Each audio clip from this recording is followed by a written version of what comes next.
stress reduction in the body. It can be done with physical exercises, breathing exercises, mantras, and other meditative practices.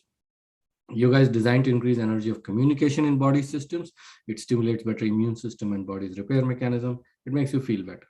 But the same set of palliative yoga exercises also has a therapeutic effect, and Dr. Rajan has innovated on a very unique yoga therapy method called measured yoga therapy. So if any of you need any therapy, please feel free to reach out. Points to note: first and foremost, please follow instructions to avoid any adverse reactions. Important instructions: keep your spine straight and do your practices gently without strain. Also, there is a limit in duration or count of specific exercises. Please follow it. When you have doubt, avoid the practice or seek clarification, but remember that the liability is entirely yours. Do not multitask or merge two exercises. The slower you do, the better it is for you. The other very important thing is regular discipline practice. Yoga brings good health of mind and body. It brings inner awareness and a sense of cosmic connection. And with that, I'll let Dr. Rajan start today's session.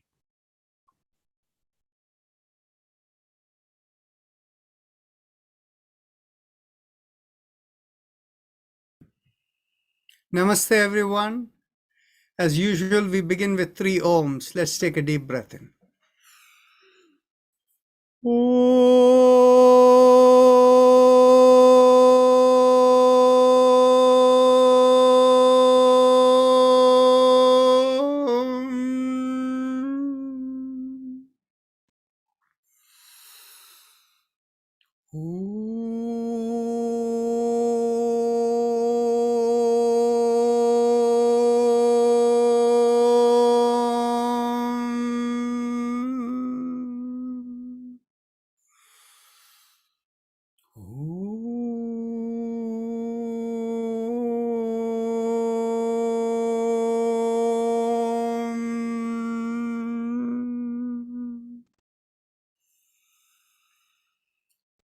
So we are continuing with the Yoga Sutras. Where we left off was we had completed the first chapter or first pada, and that is the introductory overview. So yesterday we had some questions and we answered the questions, but if you have had a chance to review things and you have more questions, you're welcome to unmute and ask. I see over here some questions over here that are already written down.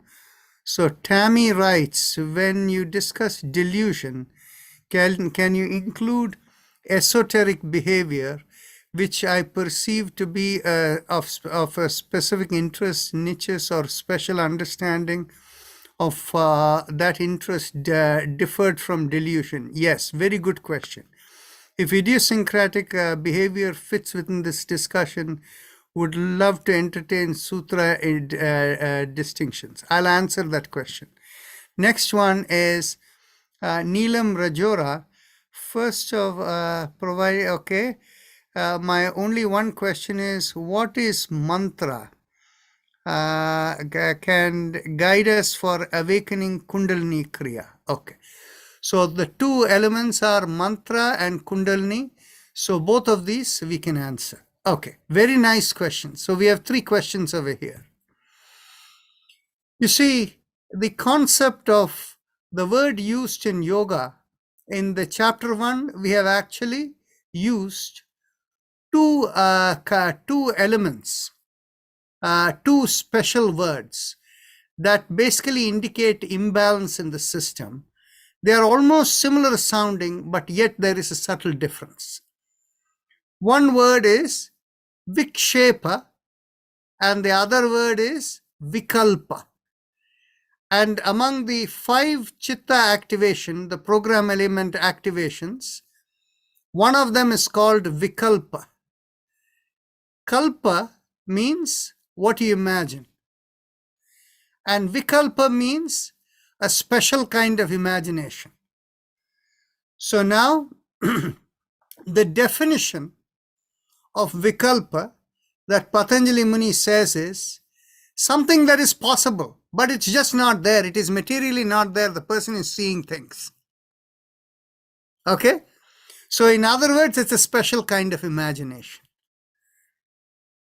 And so the whereas so Tammy, you see now the word vikshepa that is used actually in, I believe, in sutra number 30 or 30, in 30, where Patanjali Muni talks about the various imbalances that makes a person difficult to sit down and meditate and be one-pointed focus. Physical imbalances, laziness, mental imbalances, all of these kinds of things. And he uses the word that all of these, they create a vikshepa in the chitta or our programmed entity, in our consciousness. So there the word vikshepa refers to, it creates, what will you say, confusion. And as a result of that confusion, you're unable to be quiet and sit and focus on your point of focus. Ability to be calm and one point focus. So hopefully that is clear, Tammy, the two specific words over there. And now there is another element in what you have pointed out over there. That area is called, it is what you would call somebody being eccentric, right? Now, somebody being eccentric is a different matter. Okay, they're not seeing things. Only thing is, they are behaviorally different. They think in a different way, but they're not seeing things that are not there. Okay, so I'll give you one example. Now, because we teach CME courses over the last 10 years, I've seen a lot of psychiatrists. Okay, half of them, after seeing many patients for a period of 3-4 decades, they themselves lose their balance. It's a rare psychiatrist whom you can find who is of good balance. In fact, I met one rare psychiatrist like that. And so I asked that person, I've met many psychiatrists, but I've never seen any one of them as well balanced as you are. So what is your secret? And that person told me, you know what? But for one practice that I do daily, I would be in the same state myself. After seeing all the patients whole day, I come back at 4 o'clock in the afternoon to my home and I turn on my music and I dance for 1 hour. And that is the only way I can get it out of my system. Okay? So the thing is, you see, every day she does that because that is the load that comes on her. Of course, she does Bharatanatyam dance, is the dance that she does every day to get it out of her system. Now, so many other people whom I have met, one psychiatrist whom I know is a person, when this person is talking, there will be sudden jerkiness in the voice and strange intonations and the way the sight goes, looks and all of that. And this has really happened. And the person is aware this has happened, but also knows this is because of so many years of being around people whose frame of mind is not in the right place and listening to them and working with them. You see, what happens is, when you empathize with something, you start feeling them inside you. And if they are distorted, they make you distorted too. Okay? So this is what is called emotional connection. And so you want to stay away from there and not empathize with people, with things of that nature. But coming back, now so having addressed the eccentricity aspect and the concept of vikalpa and vikshepa, now let me come back to the other question about mantras and Kundalini. Okay. See, the thing is, you see, mantras are simply vibrations. Now, everything in the cosmos is vibration. So now what happens is, anytime something is vibrating a certain frequency, if you have what is known as harmonic vibrations, the harmonic vibrations are equal and opposite and they make that vibration completely smooth so that there is no more vibration. That is the concept of harmonic vibration. Okay? So the thing is, when we find a personal mantra for someone, we look for harmonic vibration, whereby the unwanted shaking of vibrations inside you quietens down, which means your mind quietens down. And from that quietened state of the mind, your internal awareness has a chance to blossom. And this, of course, in the later chapter, particularly in chapter 3, and in a brief way that was mentioned in chapter 1, what happens is, by regular practice of the same meditative practice every day about the same time, you create an internal program within you. Once you start doing that practice, immediately the programs that are emanating from that practice overcome the other programs that are running within you to bring the quietness within you temporarily. And that's what leads to the Sabija Samadhi, and that is the importance of doing it regularly. Mantra works the same way. It is one kind of a practice that does that. Now, the other question that was allied in that question was about this Kundalini. Kundalini Kriya is the word that Miss Rajora used. Neelam Rajora, right? Or who was the person who wrote it? Yes, Neelam Rajora. So the thing is, you see, awakening Kundalini Kriya. Now, you have read in a lot of places people who talk about awakening the Kundalini. Within the highly realized yogi, we have a little joke. We consider that as absolute nonsense. We consider that as absolute, stupidity for anybody to even talk of Kundalini arising. Kundalini doesn't go like that. The thing is, you see, what happens to a lot of people is they do some practices, and that practices are not fully suited for them. Then what they feel is, they feel shaking in the body, unwanted vibrations, sometimes pain moving from one place to another. The pain moving from one place to another is only gas inside them. And then, when they feel all of these vibrations, what they have done is the nadis are blocked, and the energy is unable to flow peacefully, that is giving all the vibrations. So the thing is, you see, when somebody does stupid things and mess themselves up, in the Tantra Yoga system, we have the ability to kind of unwind them from whatever nonsense they have created to themselves. By the way, every so often in the past couple of decades, once a year or twice a year, I will get a kind of panic call from somewhere, somebody saying, hey, my Kundalini has arisen, I have all this movements that is happening, I'm going crazy, I don't feel stable, what is happening to me, can you help me?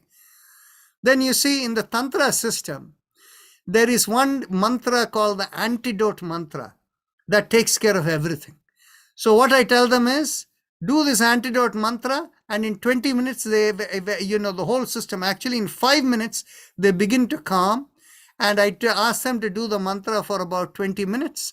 And in about, depending upon how severe the situation, usually they become, with daily practice for about 3 days or something, everything goes away and they become normal. And usually people, when they reach me, they have been suffering for about a week or a month before they reach me, because of how they found out this what happens to a lot of people. So in other words, this Kundalini Jagran business and all this effect that happens, it is all something absolute nonsense. But what has happened is, you and I know, anything that is written by anyone becomes information, whether it is good information or disinformation. In the modern day age, the person who has given great visibility to the understanding of the power of disinformation is Donald Trump. And so the thing is, basically, this is going to happen. Okay? And so that is why I always say, and more than 90% of the literature that you will see within the internet or any published area, there is disinformation in them, at least to some degree. It may not always be intentional. If you look back at even in the medical world, if you look back, go 30, 40 years, people used to say coconut oil and ghee are very bad for your health. And today, the same thing people are saying, reversing. They have beneficial impact. Okay. So what happens is this kind of published information happens all the time.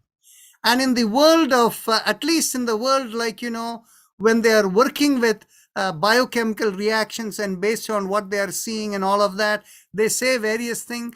There is some degree of logic. And when people say one thing at one time and reverse another time, well, there is enough disinformation happening there. But think of the side where in the area of spiritual experiences and things, which 99.999% of the population cannot even experience or empathize with it. Any old person who says anything, who wears a saffron robe or, proper coloring in the head and forehead or keeping the right kind of dressing, people who believe will believe and do that.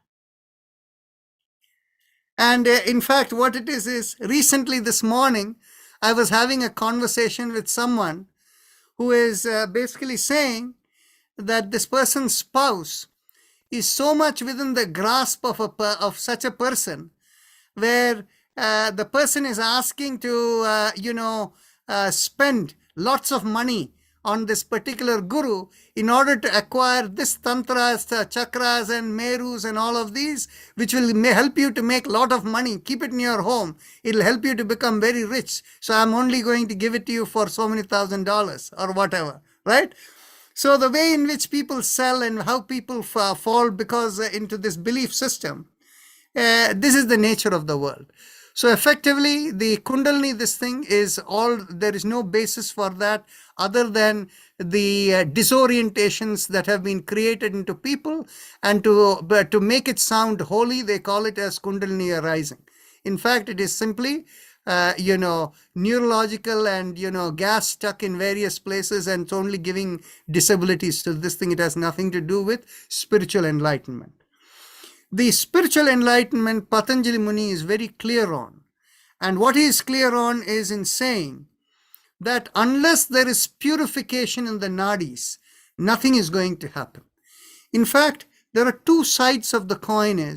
One side of the coin is purification of the nadis happening by your mind getting transformed. Transformation is what yoga leads you to. From all the things that attract you and all the assumptions you make, where all the attractions become minimal and your assumption load in your system becomes minimal, and you become transformed. When you were younger, you had a strong sense of this is right and this is wrong. And after you have raised enough children and they never listen to you, you realize finally, I give up, right? So the thing is, so this is how the process of deprogramming our sense happens and how we purify ourselves. So when we purify by the mental transformation, our mental thinking and the energy that supports it goes hand in hand. Now, when people try to use energy to transform themselves by doing forceful practices without the mental transformation happening, that is when the body becomes unstable. And people say, Kundalini Jagaran ho gaya, Kundalini is rising. All nonsense. So anyway, so we'll stop at that and we'll begin with our chakra vibrations for today. Bring your awareness to the perineum, and we will, pressing on the little finger, we will begin with the mantra LUM. Let's take a deep breath in. LUM.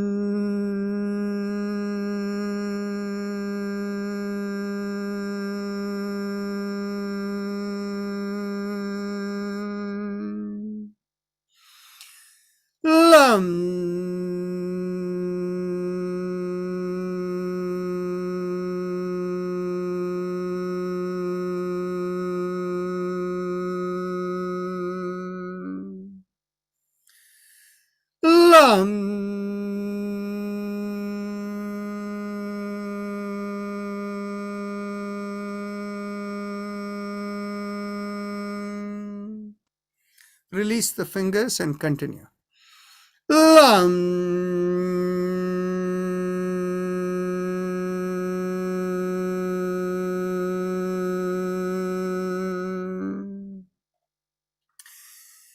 Last time. Lam.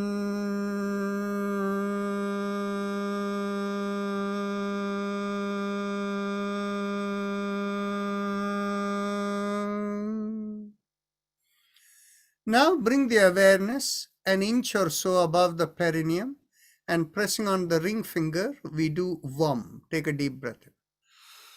Vam.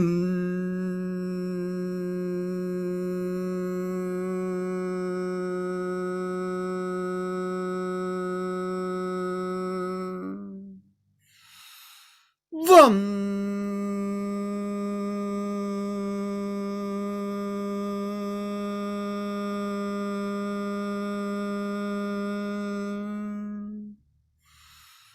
Vam.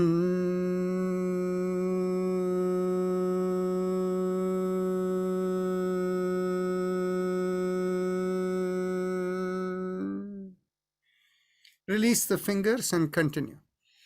Vam.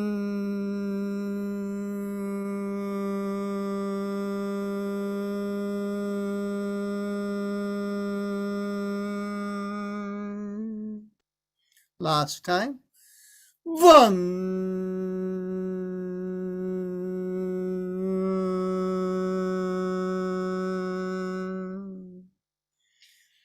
Bring the awareness behind the navel in the middle of the body, and pressing on the middle finger, we do Ram. Take a deep breath. Ram.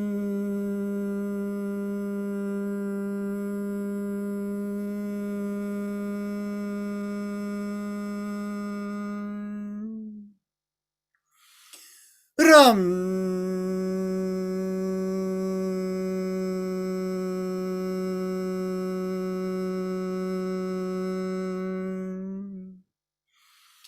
Ram.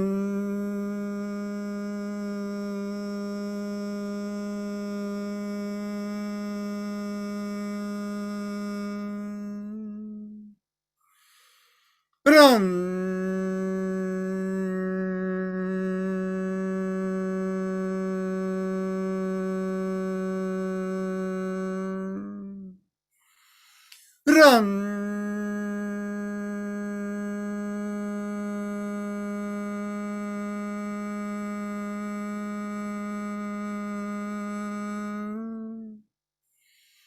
Ram.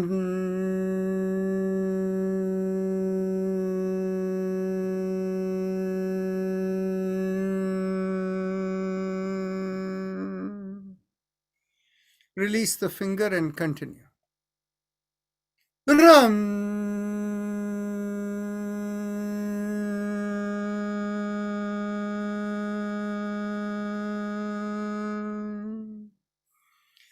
Ram.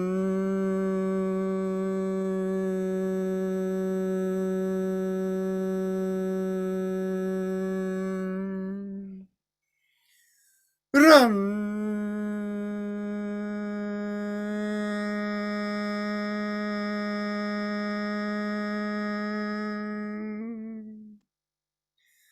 Now bring the awareness to the middle of the chest, in between the breasts, and here we do Yam, pressing on the index finger with the thumb.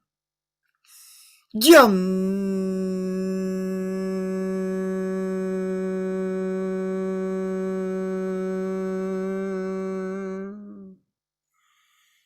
Yam.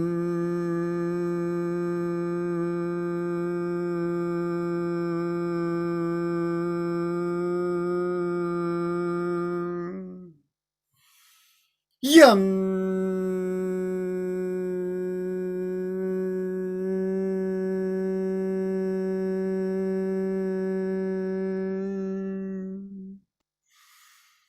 Yum.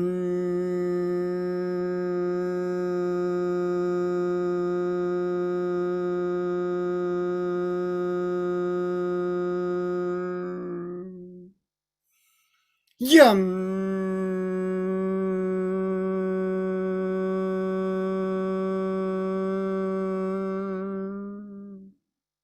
Release the fingers and continue. Yum.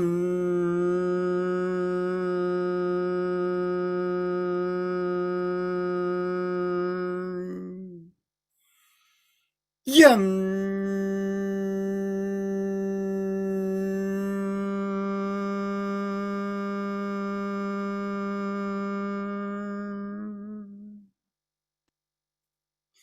Yum.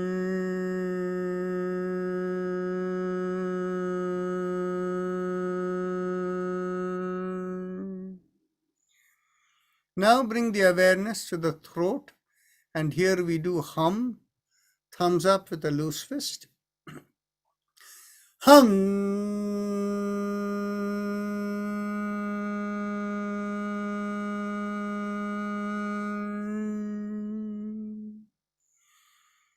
Hum.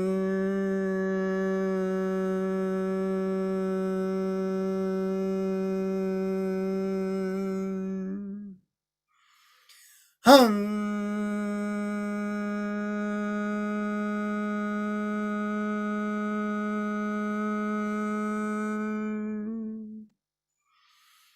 Hum.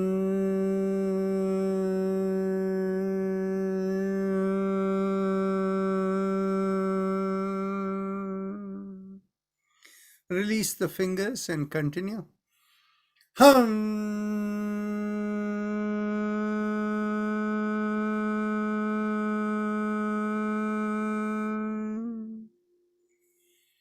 Hum.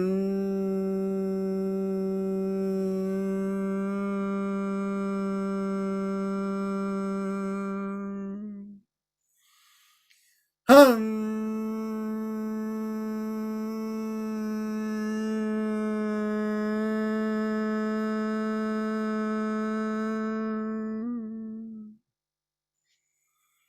Release the fingers and continue. Hum.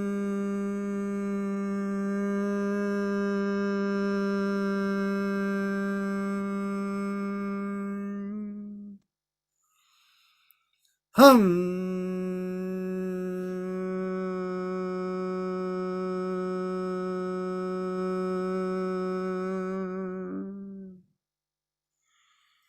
Last time. Hum.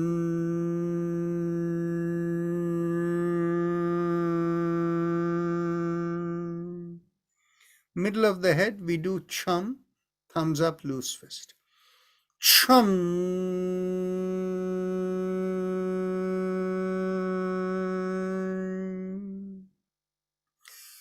Chum.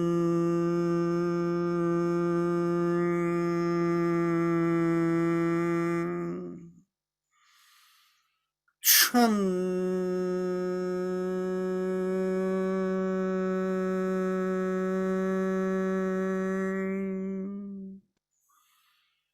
Chum.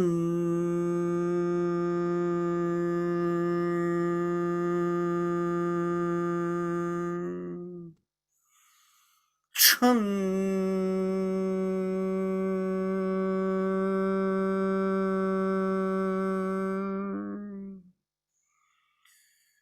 Chum.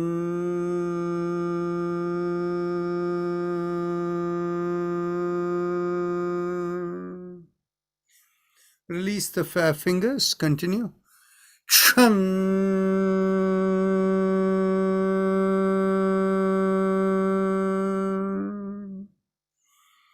Chum.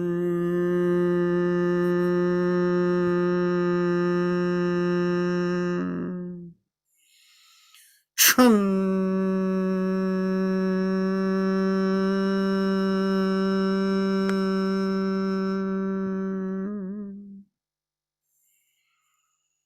Now, let's go to the top of the head, and there we do Om. Thumbs up, loose fist. Om.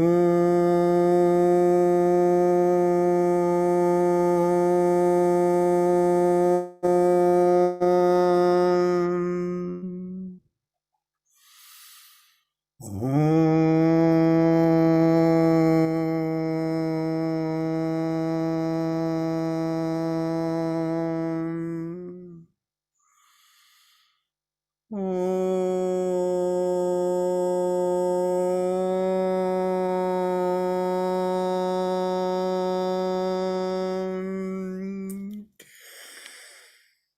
Release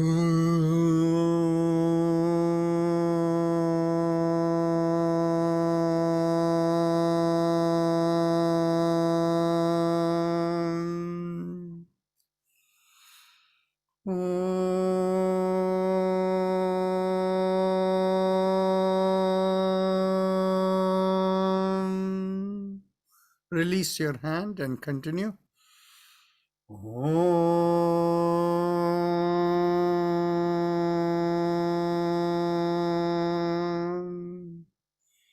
Now we go on to the Ujjayi Pranayama, the happy face breathing. So those of you who know it, please continue. Now I will make a little note here because somebody asked about this Kundalini business. I will share with you on Sunday during our discussion time at 7 o'clock, 7 to 7:30, how Kashmir Shaivism, which is considered a high level of philosophical and yogic experiential understanding, how it is explained in Kashmir Shaivism. I'll share with you then.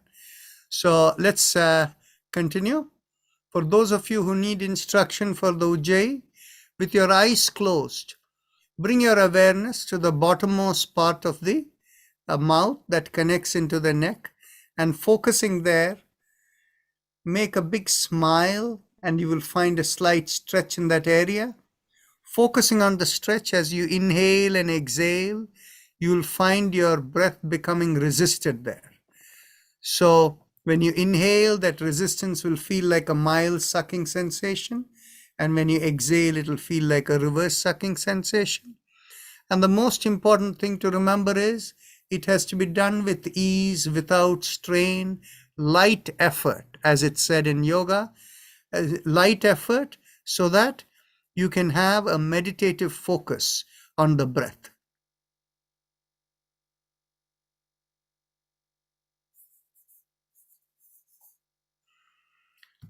As you continue doing, I'll answer one question over here. Rita Pahwa asks, how do you control your thoughts and concentration? Well, if you have difficulty doing it now, let's learn from Patanjali. What he said is, for the next 1 year, practice the art of being moderate in your response. So, no, becoming tremendously happy or sad, no late night parties, and sleeping at the right time, waking up at the right time, same time every day. So follow a disciplined life like that, and after about a year you will find it will be easier to concentrate and focus.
Now we go on to the respiratory mantra. Bring your awareness behind the sternum and feel a rising vibration going to the top of the head. And that rising vibration feels like Haim Im Am.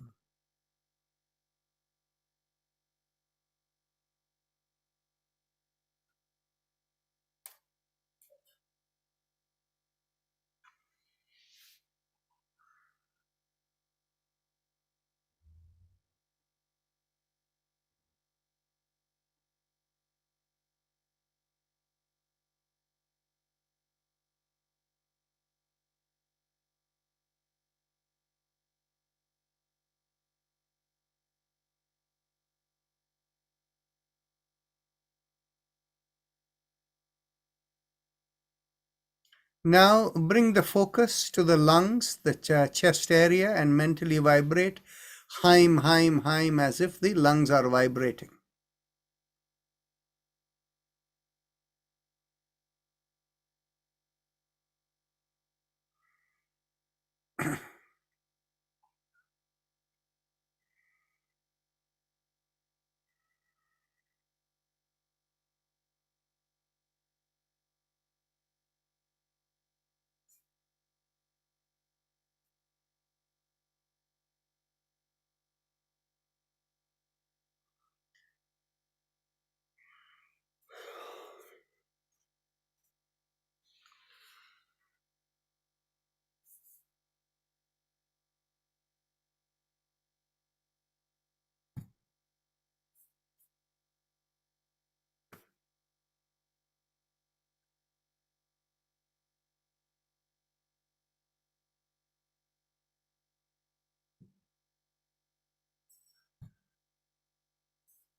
Now, Bal Mukund.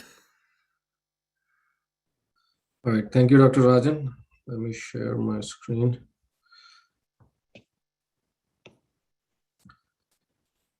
All right.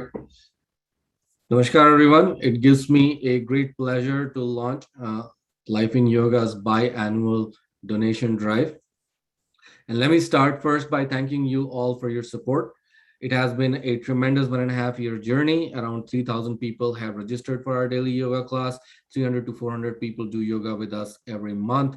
200 to 250 people do yoga with us every day. And it has brought tremendous benefits to health and well-being of the attendees. Numerous people have reported benefits in terms of their chronic conditions, blood pressure, diabetes, better sleep, better immunity, and whatnot. And we have grown beyond the daily yoga classes as well. Over the last 18 months, close to 100 people have gone through our measured yoga therapy. We have expanded our therapist training programs. 30 to 40 new therapists are being trained. 14 new BioWell machines were bought. And those were all possible thanks to your philanthropic donations. And we have also expanded our offering of continuing medical education for doctors. We have hosted 5 to 10 educational seminars. We host 2 social hour events every week. And let me start by my own personal journey with life in yoga. I was suffering from an incurable condition back in 2019. And prior to that, I used to be a healthy, physically active, high energy entrepreneur. And I went down with a viral fever that turned into a post viral fatigue that never went away. And it turned into chronic fatigue syndrome. And I had extreme fatigue, neuro and vascular inflammation, exercise intolerance, high heart rate, palpitations, and whatnot. I thought I was going to be bedridden for the rest of my life.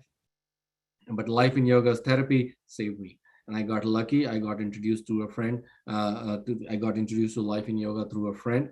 And I made substantial recovery in 4 months, close to full recovery in 10 months. And since then, it became a mission for me to promote and scale up life in yoga's operations, because not everybody is lucky like me. So we need to reach out to millions of people who are suffering just like me. So let's take a moment to thank Dr. Rajan Narayanan. He's truly a yoga scientist on a mission. He has developed this measured yoga therapy, and through that, we have treated close to 1,000 patients with complex lifelong illnesses that nobody else could treat. But life in yoga can have millions more. Millions of people who are suffering from chronic fatigue syndrome, long COVID, autoimmune conditions, and whatnot. Tens of millions of seniors suffer from complex illnesses, mental health issues, cardiovascular, and sleep issues. And Western medicine has its limitations and side effects. So we need to scale up much beyond our reach. But scaling up operations need resources. So we need to scale up measured yoga therapy. That means we need to open more centers, train more therapists, buy more biowell machines, and we also need to partner with medical institutions so that we can scale up our therapy offerings in much more effective manner. Daily online yoga has been one great pathway, and but we need to do more. We would love to have your support, and the most important thing that you can do for us is we need you to spread the message. So call your friends, family, and acquaintances. Tell them how beneficial Life in Yoga's daily yoga classes and Life in Yoga's therapy has been for you, and how they should also come and participate. It's all free. And last but not least, no organization can grow without finances. So we'd be very thankful for your donations. Here's how you can donate. On the website, you can go to lifeinyoga.org, and there you can go to the top right corner, and you click on the PayPal button, and you go through the motions of it. Make sure you add this HTTPS to the address bar, because that means it's a secure site. And there on the PayPal link, you can pay via credit card, or you can pay with regular means. And you can also click a button if you want to choose to make a recurring monthly donation. You can also write a check, and you can write a check to Life in Yoga Institute. Here's the tax ID information for your purposes. And you can send that to Jayashree Prakash, who manages our accounting. You should know that Life in Yoga is a charitable, tax-exempt organization. Also, since we started our donation drive, two of our biggest supporters have offered to donate a total sum of $25,000 as matching donations for whatever amount that gets raised in these 2 weeks in this donation drive. So we would love to have your support. And thank you all for supporting us in the past. And we hope that together we'll continue with this amazing community we have built, and it'll continue to benefit lots and lots of people who keep coming for our yoga classes and our therapy. Thank you so much.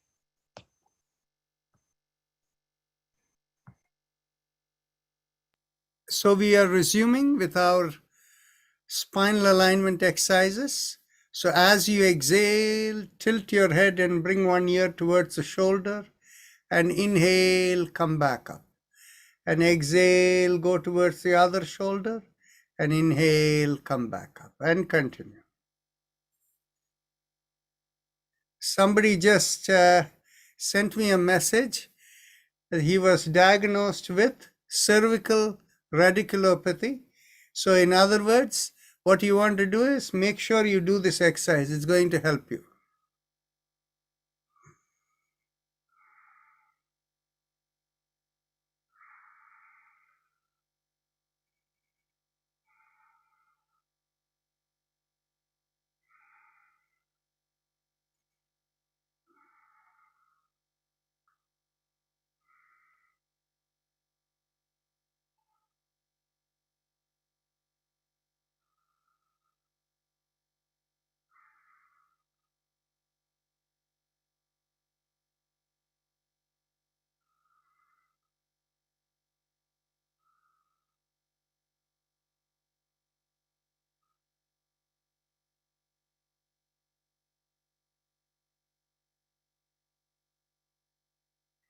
Last exhalation. Inhale, come back up. And as you exhale, turn the head and look over one shoulder. Inhale, come back. Exhale, look over the other shoulder. Inhale, come back, and continue.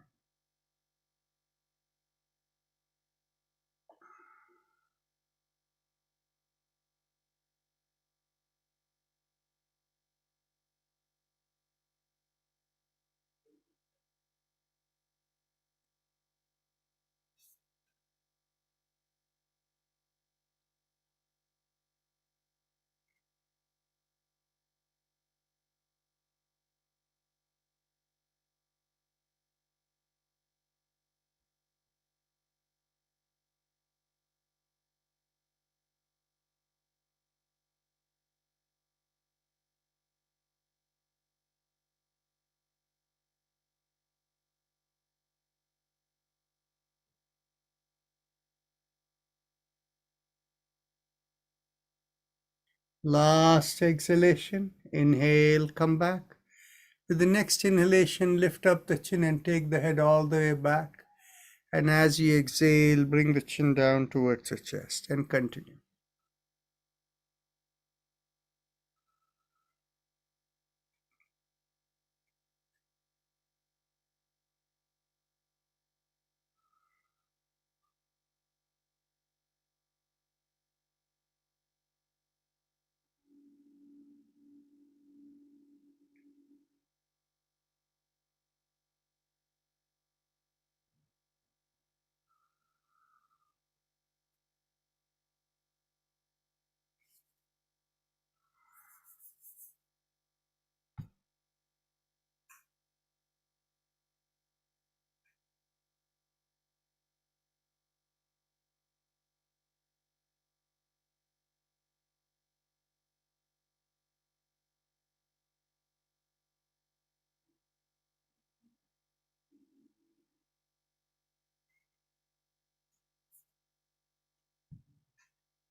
Last inhalation and last exhalation.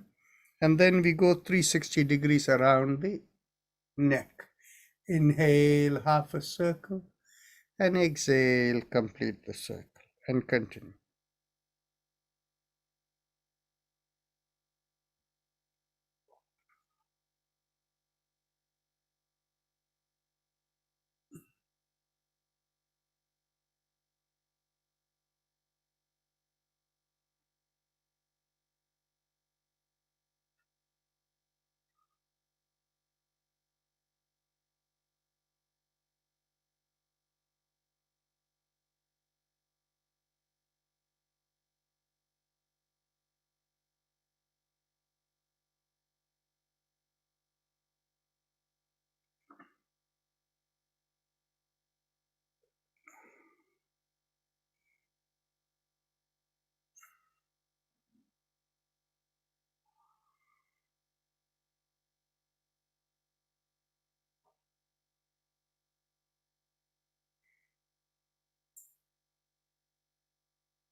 Now let's go in the reverse direction.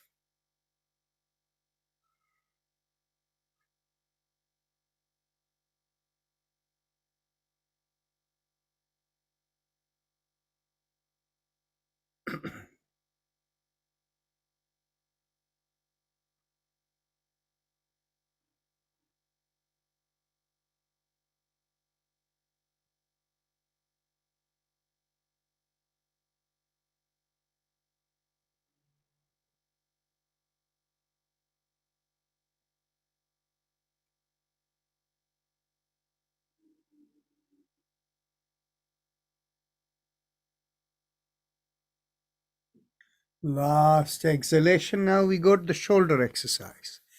Inhale, lift up one shoulder. Exhale, rotate it back. Inhale, lift up the other shoulder. Exhale, rotate it back. Continue.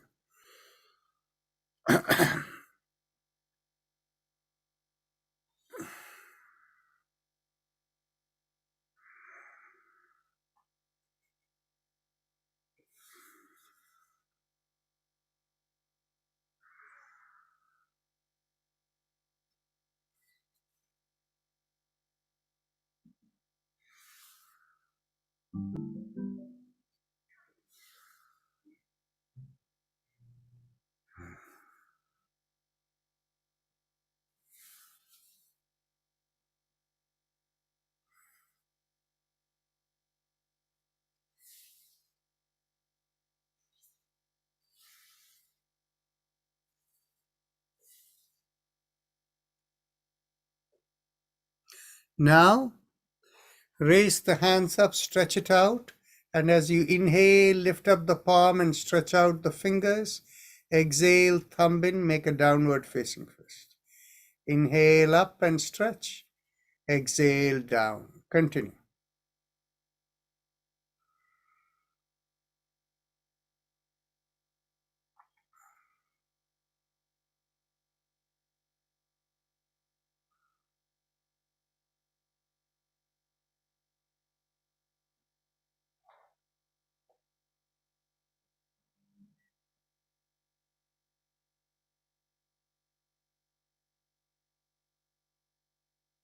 Last exhalation, and now we go around the wrist. Inhale half a circle and exhale, complete the circle.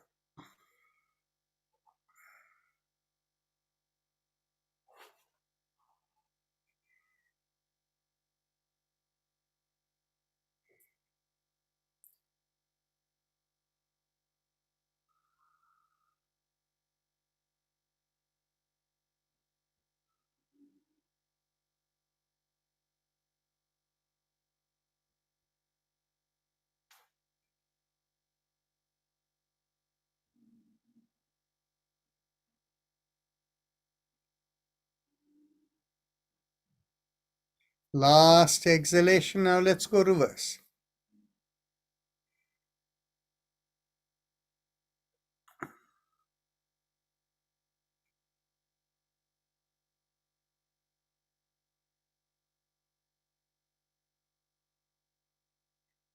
Last exhalation, and now bring the elbows in line with the shoulders and the fists below the chin. Inhale, go around the wrist, open. Exhale, close the fist, bring it down again.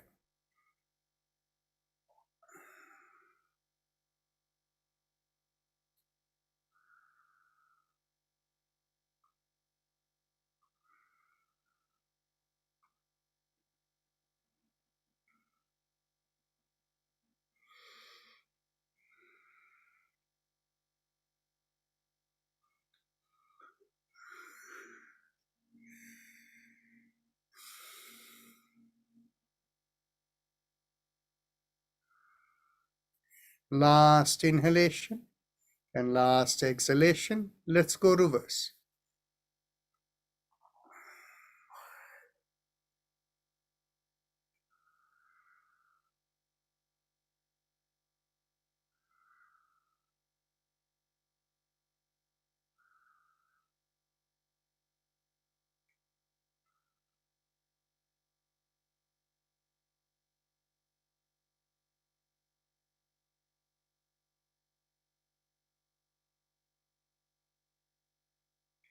Last inhalation and last exhalation. Interlock the fingers and bring it behind the head. And as you exhale, twist to one side. Inhale, come back. Exhale, twist the other way. Inhale, come back. Continue.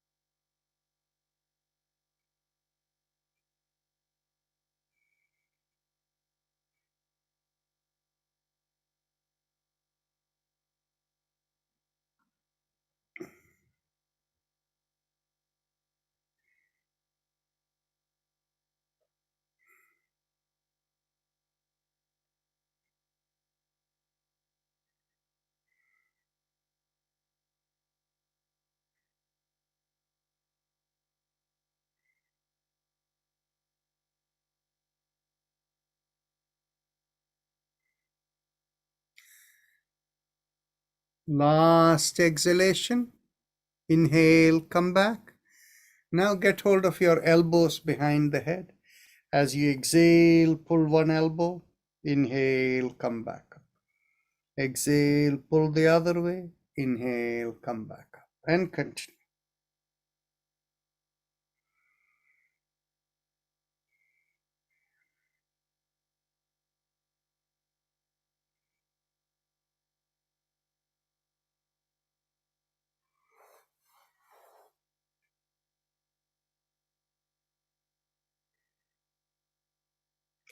Last exhalation.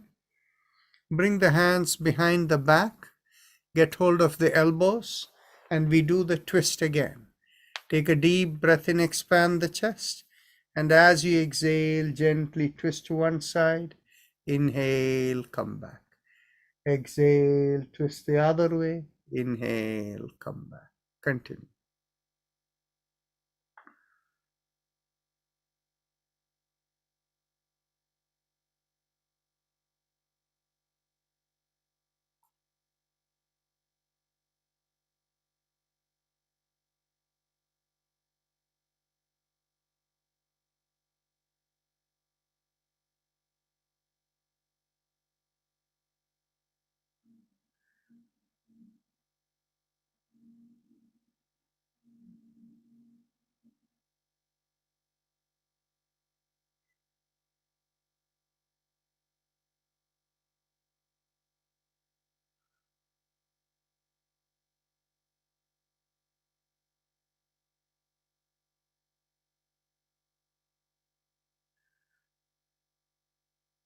Last exhalation. Inhale, come back.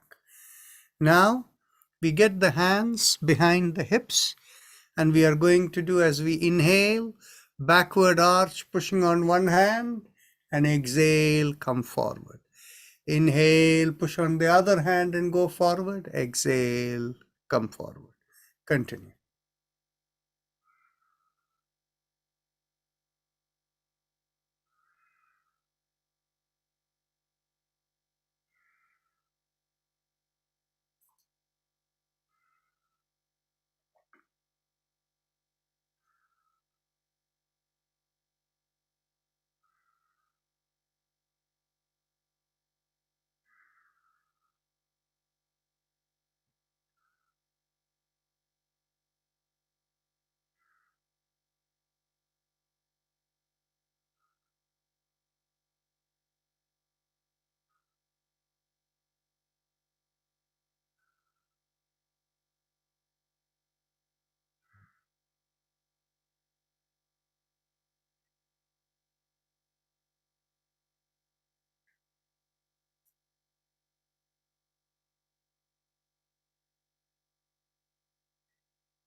Last inhalation and last exhalation.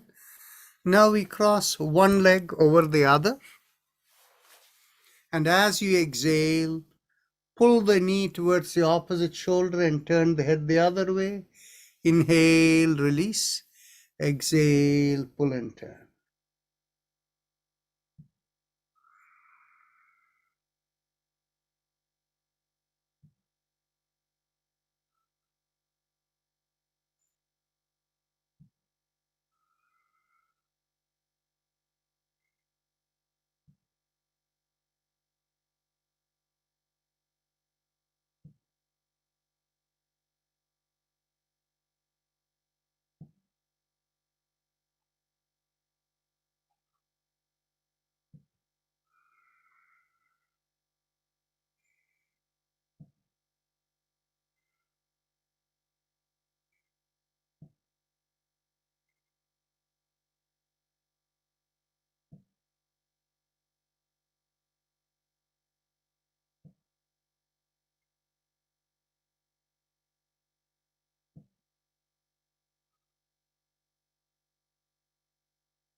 Last exhalation, pull and turn. Inhale, release.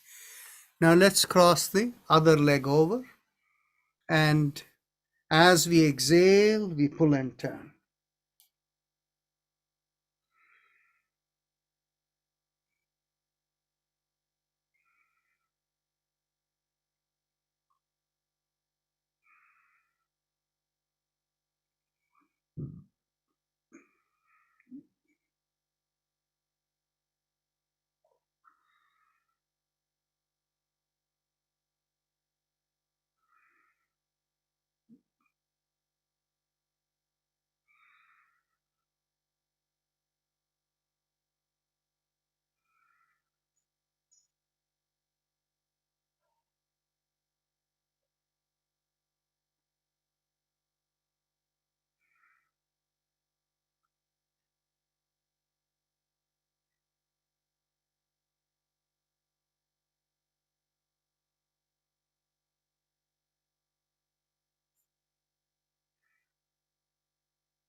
Last exhalation, pull and turn. Inhale, release. Now we will go on to the pelvic bending exercise. And those of you who have balance issues, you do this seated. The others can stand up. Bring your hands behind your back and holding the elbows, straighten yourself and lift up the chin and pull back the shoulders. And as you exhale, push out the butt and lean forward, keeping the chin up. Only come down as much as is comfortable. Don't force yourself. Wherever you come, inhale and exhale and stay in that position without bending the back, only bending at the hip. Feel the stretch from the bottom of the feet to the hips. Inhale and exhale into the into the stretch, and gradually you will find you can come in lower than you thought was possible.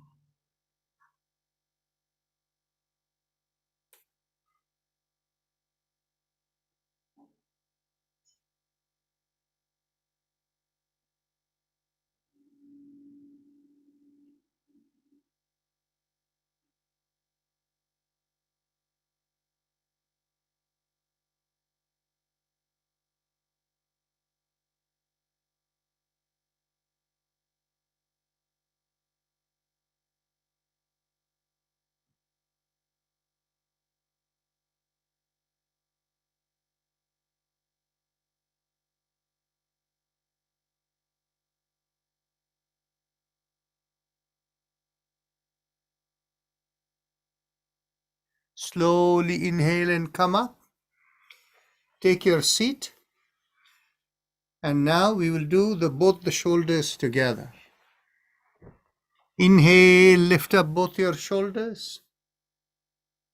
Then exhale, rotate it back and bring it down. And continue.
Last inhalation and last exhalation. Now check your nostrils and we do the alternate nostril breathing. Continue.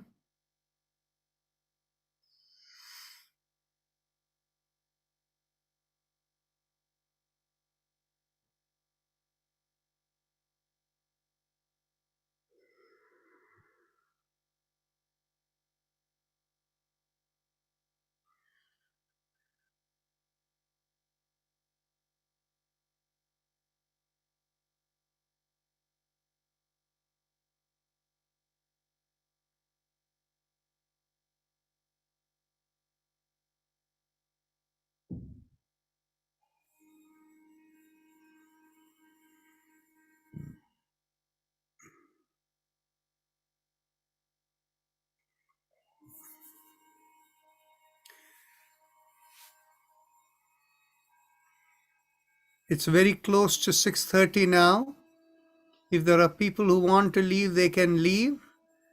And we will do one round of Bhastrika first now, and then we will do the spinal mantra.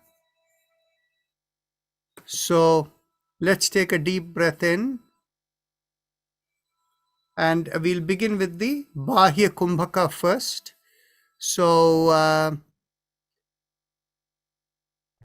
take a deep breath in, and as you exhale, lift up the pelvic floor, pull in the abdominal area, and fully exhale, chin down to the chest.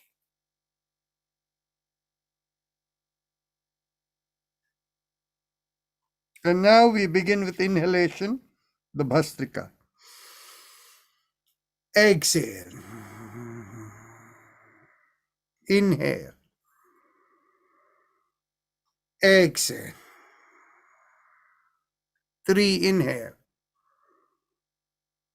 Exhale. 4. Exhale. 5. Exhale. 6.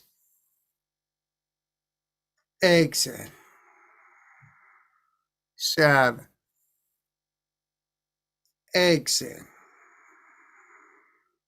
8. Exhale. 9. Exhale. 10. Exhale. 11.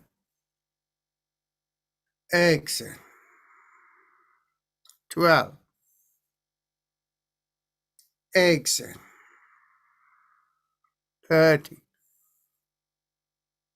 Exhale. 14. Exhale. 15. Exhale. 16. Exhale. 60. Exhale. 70. Exhale. 80. Exhale. 9. Exhale. 20. Exhale.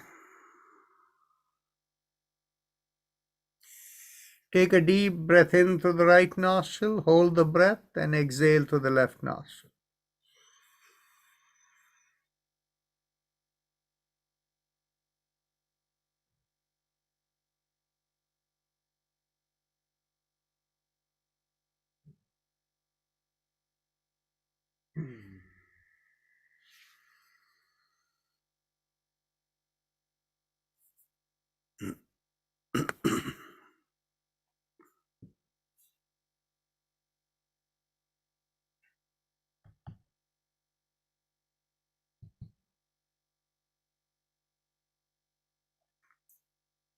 So now we go on to the spinal mantra.